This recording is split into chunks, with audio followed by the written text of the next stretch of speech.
नमस्कार, मेरा नाम रेहान है। आप देख रहे हैं पूर्वांचल न्यूज़ नेशन।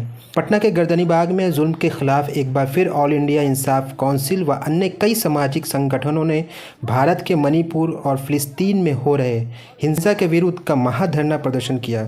इसकी अध्यक्षता संगठन के सचिव शकील अहमद हाशमी ने की। हाशमी ने कहा कि विश्व में भारत एक पावरफुल देश माना जाता है।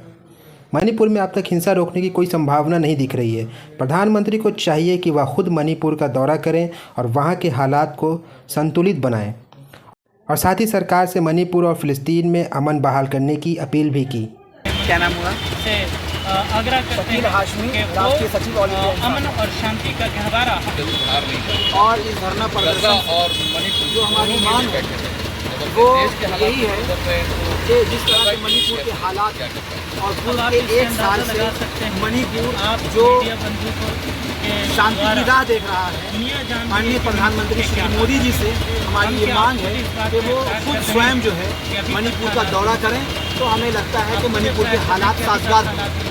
और जहाँ तक बात है फिलिस्तीन की, तो फिलिस्तीन और भारत का एक अच्छा संबंध रहा है। पूर्व में भी महात्मा गांधी जी से लेकर के भारत रत्न अटल बिहारी वाजपेयी जी तक ने फिलिस्तीन का सहयोग किया है, फिलिस्तीन का सपोर्ट किया है और फिलिस्तीन के फेवर में बोला है।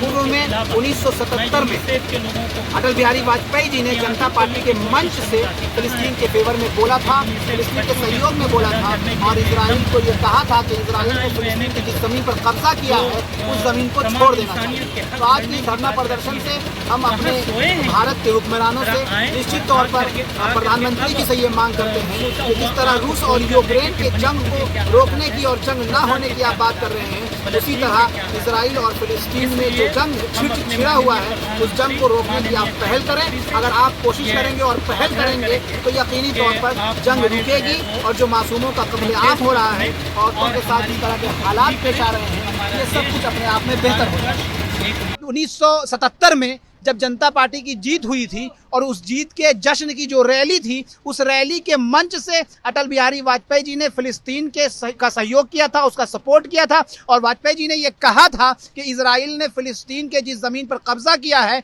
वो गलत है, इजराइल को फिलिस्तीन की ज़मीन छोड़ देनी चाहिए। वर्तमान में हम माननीय प्रधानमंत्री श्री मोदी जी से यही मांग करने यहाँ धरना पर बैठे हैं और इस धरना स्थल से हम फिलिस्तीन की और मणिपुर की वकालत करते हुए माननीय मोदी जी से कहना चाहते हैं कि जिस तरह यूक्रेन और रूस के जंग को रोकने और जंग ना होने की बात आप कर रहे हैं, उसी तरह से फिलिस्तीन और इजराइल के दरमियान जो जंग छिड़ गया है उस जंग को रोकने और दोनों के दरमियान सुलह कराने में आप पहल करें और आपके पहल करने से, आपकी कोशिश से संभव है कि ये सारे जंग रुक जाएंगे। साल से मणिपुर हिंसा का शिकार है। हमारा देश पूरी दुनिया में, पूरे विश्व में पावरफुल देश कहलाता है भारत। और हमारे देश में अगर कोई ऐसी जगह हो जहां एक साल से हिंसा हो ही रहा हो, हर दिन आग लगाई जा रही हो, हर दिन महिलाओं को नंगा सड़कों पर घुमाया जा रहा हो, तो साहब कहीं ना कहीं कुछ ना कुछ कमी तो है। क्या लग रहा है आपको, क्या कमी लग रही है? सरकार के साथ साथ आम जनों को भी जागना होगा। देश की रक्षा और सुरक्षा की जिम्मेदारी जितनी सरकार की है, हुकूमत के लोगों की है, उतनी ही देशवासियों की भी है। हमें जागरूक रहने की आवश्यकता है।